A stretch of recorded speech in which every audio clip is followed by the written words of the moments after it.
السلام علیکم ورحمۃ اللہ وبرکاتہ۔ الحمدللہ رب العالمین والصلاة والسلام علی سید الانبیاء والمرسلین، اما بعد۔ ناظرین کرام، یہ مہینہ شعبان کا مہینہ چل رہا ہے اور ہم یہ دیکھتے ہیں کہ اس مہینے کے تعلق سے آج کل سوشل میڈیا وغیرہ پر اس کے فضائل کثرت سے بیان کیے جاتے ہیں اور طرح طرح کے فضائل بیان کیے جاتے ہیں عبادتوں کے تعلق سے، اسی طریقے سے دعاؤں کے تعلق سے، وظیفے کے تعلق سے۔ آئیے ہم حدیث میں دیکھتے ہیں کہ شعبان کی فضیلت کیا ہے۔ ناظرین کرام، شعبان کی فضیلت کے تعلق سے ہمیں جو باتیں ملتی ہیں وہ عبادت کے تعلق سے جو ہے وہ صرف ایک ہے، وہ ہے نبی کریم صلی اللہ علیہ وسلم اس مہینے میں کثرت سے روزہ رکھتے تھے۔ رمضان کے بعد اگر کسی مہینے میں نبی کریم صلی اللہ علیہ وسلم سب سے زیادہ اگر روزہ رکھتے تھے، کثرت سے روزہ رکھتے تھے تو وہ ہے مہینہ شعبان کا۔ جیسا کہ ام سلمہ رضی اللہ تعالی عنہ کی حدیث ہے، سیدہ ام سلمہ رضی اللہ تعالی عنہ سے مروی ہے، وہ کہتی ہیں کہ میں نے نبی کریم صلی اللہ علیہ وسلم کو کبھی بھی 2 ماہ کے مسلسل روزہ رکھتے ہوئے نہیں دیکھا، سوائے شعبان کے اور رمضان کے۔ نبی کریم صلی اللہ علیہ وسلم شعبان کو رمضان کے ساتھ ملایا کرتے تھے، یعنی نبی کریم صلی اللہ علیہ وسلم اس مہینے میں کثرت سے روزہ رکھتے تھے۔ اسی طریقے سے سیدہ ام سلمہ رضی اللہ تعالی عنہا ہی کی حدیث ہے، وہ کہتی ہیں کہ میں نے اما عائشہ رضی اللہ تعالی عنہا سے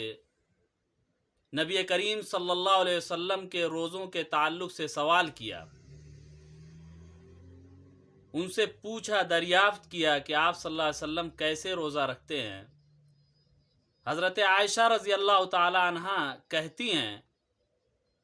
کہ جب نبی کریم صلی اللہ علیہ وسلم روزہ رکھتے تو ایسا لگتا تھا کہ اب وہ روزہ ہی رکھیں گے، اور جب آپ صلی اللہ علیہ وسلم روزہ چھوڑ دیتے تھے تو ایسا لگتا تھا کہ جیسے اب روزہ نہیں رکھیں گے۔ آگے اما عائشہ رضی اللہ تعالی عنہا کہتی ہیں کہ نبی کریم صلی اللہ علیہ وسلم شعبان کے مہینے میں زیادہ روزہ رکھتے تھے، کثرت سے روزہ رکھتے تھے، یا وہ کہتی ہیں کہ پورا شعبان ہی روزہ رکھتے تھے۔ ان احادیث سے ہمیں یہ پتہ چلتا ہے کہ نبی کریم صلی اللہ علیہ وسلم شعبان کے مہینے میں کثرت سے روزہ رکھتے تھے۔ جیسا کہ ام سلمہ رضی اللہ تعالی عنہ کی جو پہلی حدیث ہے، اس سے یہ پتہ چلتا ہے اس کے ظاہر سے کہ آپ صلی اللہ علیہ وسلم پورا شعبان ہی روزہ رکھتے تھے۔ اس سلسلے میں محدثین کے درمیان اختلاف ہے۔ بعض محدثین کی رائے یہ ہے کہ نبی کریم صلی اللہ علیہ وسلم رمضان کے علاوہ کسی بھی مہینے کا مکمل روزہ نہیں رکھا۔ انہوں نے سیدہ ام سلمہ رضی اللہ تعالی عنہا کی حدیث کو اکثر پر محمول کیا، یعنی کثرت پر محمول کیا ہے، یعنی آپ صلی اللہ علیہ وسلم اس مہینے میں کثرت سے روزہ رکھتے تھے، کیونکہ اگر کوئی مہینہ اکثر ایام میں روزہ رکھے تو لغت میں بطور مبالغہ یہ کہنا جائز ہے کہ اس کے مکمل روزہ رکھنا، یعنی اس کے مکمل مہینے کے روزے رکھے، یعنی بطور لغت میں یہ بات کہنا جائز ہے کہ جو اکثر ایام کا روزہ رکھا گیا تو اس لحاظ سے اس مہینے کے اس نے پورے روزے رکھے۔ تو بعض محدثین کی یہ رائے ہے کہ جو ہے نبی کریم صلی اللہ علیہ وسلم جو ہے اکثر ایام کے روزہ رکھتے تھے، لیکن دیگر محدثین کی رائے یہ ہے کہ یہ مختلف اوقات میں تھا، یعنی مختلف اوقات میں تھا کہ کچھ سالوں میں تو آپ صلی اللہ علیہ وسلم نے پورے شعبان کا روزہ رکھا، اور بعض سالوں میں شعبان کے اکثر ایام کا روزہ رکھا۔ لیکن ہم دیکھیں تو یہاں پر پہلی رائے زیادہ بہتر لگتی ہے، کیونکہ سیدہ عائشہ رضی اللہ تعالی عنہا سے مروی ہے، وہ کہتی ہیں کہ میرے علم میں یہ بات نہیں ہے آپ صلی اللہ علیہ وسلم نے کبھی بھی ایک ہی رات میں پورا قرآن ختم کیا ہو، یا آپ صلی اللہ علیہ وسلم نے صبح تک ساری رات ہی عبادت کرتے رہے ہو، نماز پڑھتے رہے ہوں۔ اسی طریقے سے آگے اماں عائشہ رضی اللہ تعالیٰ عنہ کہتی ہیں نہ تو میرے علم میں یہ بات ہے کہ آپ صلی اللہ علیہ وسلم نے رمضان کے علاوہ کسی بھی مہینے میں مکمل روزہ رکھا ہو۔ صحیح مسلم کی یہ روایت ہے۔ اسی طریقے سے صحیحین میں روایت ہے، سیدنا ابن عباس رضی اللہ تعالیٰ عنہما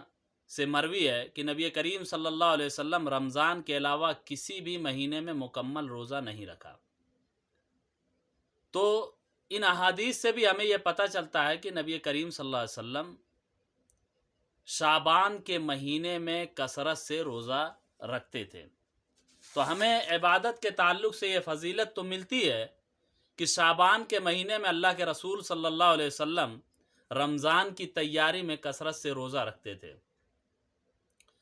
ناظرین کرام، رمضان کے تعلق سے اللہ کے رسول صلی اللہ علیہ وسلم کی حدیث ہے کہ جب رمضان قریب آ جائے، رمضان سے چند دن پہلے، 2 روز پہلے، 3 روز پہلے آپ روزے کو ترک کر دیں، تاکہ آپ رمضان کے لیے مکمل طور پر تیار ہو جائیں۔ تو اس سے بھی پتہ چلتا ہے کہ شعبان کے اکثر ایام میں اللہ کے رسول صلی اللہ علیہ وسلم روزہ رکھتے تھے، اور اللہ کے رسول صلی اللہ علیہ وسلم نے منع فرمایا ہے کہ شعبان کے مہینے کے آخری ایام میں روزہ نہ رکھیں۔ ہاں، یہ بات جو ہے اس سے وہ لوگ بری ہیں جو دوشنبہ اور جمعرات کا روزہ ہمیشہ رکھتے ہیں، اور اگر وہ 27، 28، 29 تاریخوں میں وہ روزے آ جائیں تو رکھ سکتے ہیں، ان پر یہ چیز نہیں ہے۔ لیکن ہمیں جو بات ملتی ہے وہ یہ ہے کہ اس مہینے میں اللہ کے رسول صلی اللہ علیہ وسلم کثرت سے روزہ رکھتے تھے۔ اسی طریقے سے اس کے فضائل کے تعلق سے ایک اور حدیث ہے اسامہ بن زید رضی اللہ تعالی عنہما کی۔ وہ روایت کرتے، وہ کہتے ہیں کہ میں نے نبی کریم صلی اللہ علیہ وسلم سے پوچھا کہ اللہ کے رسول صلی اللہ علیہ وسلم، جتنا آپ اس مہینے میں روزہ رکھتے ہیں، میں نے آپ کو اس مہینے کے علاوہ کسی اور مہینے میں اتنا روزہ رکھتے ہوئے نہیں دیکھا۔ اس پر آپ صلی اللہ علیہ وسلم نے جواب دیا، کہا کہ رجب اور رمضان کے درمیان یہ ایسا مہینہ ہے جس سے لوگ غفلت برتتے ہیں، یعنی شعبان کا مہینہ رجب اور رمضان کے درمیان یہ ایسا مہینہ ہے جس سے لوگ غفلت برتتے ہیں۔ یہ ایسا مہینہ ہے جس میں آدمی کے اعمال اللہ رب العالمین کے سامنے پیش کیے جاتے ہیں، لہٰذا میں یہ چاہتا ہوں کہ میرے اعمال جب اللہ کے سامنے پیش ہوں تو میں روزے سے رہوں۔ یعنی اس کی ایک فضیلت تو یہ بھی پتہ چلتی ہے کہ ہمارے جو سالانہ اعمال پیش ہوتے ہیں اللہ تعالیٰ کے سامنے، وہ ہے شعبان کا مہینہ۔ اور نبی کریم صلی اللہ علیہ وسلم جو روزہ رکھتے تھے اکثر ایام کے، اس کی حکمت یہ تھی کہ نبی کریم صلی اللہ علیہ وسلم یہ چاہتے تھے کہ جب میرے اعمال اللہ تعالیٰ کے سامنے پیش ہوں تو میں روزے سے رہوں۔ ہمارے اعمال ہم دیکھیں تو 3 طرح سے پیش ہوتے ہیں۔ ایک تو روزانہ ہمارے اعمال پیش ہوتے ہیں فجر اور عصر کے وقت، اسی لیے فجر اور عصر کی نماز کی بڑی اہمیت ہے۔ اسی طریقے سے پیر اور جمعرات، دوشنبہ اور جمعرات کو ہمارے اعمال ہفتہ واری پیش ہوتے ہیں، اسی لیے اللہ کے رسول صلی اللہ علیہ وسلم پیر اور جمعرات، دوشنبہ اور جمعرات کا روزہ بھی رکھتے تھے، تاکہ جب ہمارے اعمال پیش ہوں تو میں روزے سے رہوں۔ اور سالانہ جو اعمال پیش ہوتے ہیں شعبان کے مہینے میں، تو اس میں بھی اللہ کے رسول صلی اللہ علیہ وسلم کثرت سے روزہ رکھتے تھے۔ تو ہمارے اعمال تین اس میں پیش ہوتے ہیں، ایک تو روزانہ پیش ہوتے ہیں 2 اوقات میں، اسی طریقے سے ہفتہ واری 2 دن میں پیش ہوتے ہیں، پیر اور جمعرات کو، دوشنبہ اور جمعرات کو، اسی طریقے سے سالانہ جو پیش ہوتے ہیں وہ ہے شعبان کا مہینہ۔ اس لیے بھی اس مہینے کی جو فضیلت بیان کی جاتی ہے، اس کی فضیلت میں یہ بھی ایک فضیلت ہے کہ ہمارے اعمال اس مہینے میں پیش کیے جاتے ہیں۔ یہی فضیلت ہمیں ملتی ہے اس مہینے کے تعلق سے۔ اس کے علاوہ بہت سارے فضائل بیان کیے جاتے ہیں جو یا تو موضوع روایات ہے یا بہت ہی شدید ضعیف روایات بیان کی جاتی ہیں۔ ہم اللہ کے رسول صلی اللہ علیہ وسلم کے روزوں کے تعلق سے دیکھیں تو اللہ کے رسول صلی اللہ علیہ وسلم کثرت سے روزہ رکھتے تھے۔ اس میں کسی تاریخ کا متعین نہیں ہے کہ کس تاریخ کو، بلکہ کثرت سے اس مہینے میں، بعض روایات کے حساب سے تو لگتا ہے کہ پورا مہینہ، یعنی بہت زیادہ کثرت سے اللہ کے رسول صلی اللہ علیہ وسلم یعنی چند دن چھوڑتے تھے روزہ، یعنی کثرت سے روزہ رکھتے تھے، لیکن کسی ایک تاریخ کا روزہ متعین نہیں ہے۔ آج ہمارے معاشرے میں ہم دیکھیں کہ ہم کثرت سے روزہ نہیں بلکہ ایک متعین تاریخ ہم نے طے کر لی اور اسی دن کو ہم روزہ رکھتے ہیں، جو کہ بالکل صحیح احادیث سے ثابت نہیں ہے۔ تو ہمیں یہ بات ملتی ہے کہ شعبان کی فضیلت کے تعلق سے صرف اور صرف یہ فضیلت ہے کہ اللہ کے رسول صلی اللہ علیہ وسلم اس مہینے میں کثرت سے روزہ رکھتے تھے، اور اگر دوسری فضیلت ہم دیکھیں تو یہ ہے کہ اس مہینے میں ہمارے اعمال، سالانہ اعمال ہمارے سالانہ اعمال اللہ تعالیٰ کے سامنے پیش کیے جاتے ہیں۔ اس کے علاوہ کوئی اور فضیلت نہیں ہے۔ انشاءاللہ 15 شعبان کے تعلق سے جو فضیلتیں بیان کی جاتی ہیں اس تعلق سے بھی ہم بیان کریں گے۔ اللہ تعالیٰ سے دعا ہے کہ اللہ تعالیٰ ہمیں صحیح دین پر عمل کرنے کی توفیق عطا فرمائے۔ آمین۔ وصلی اللہ تعالی علی نبینا محمد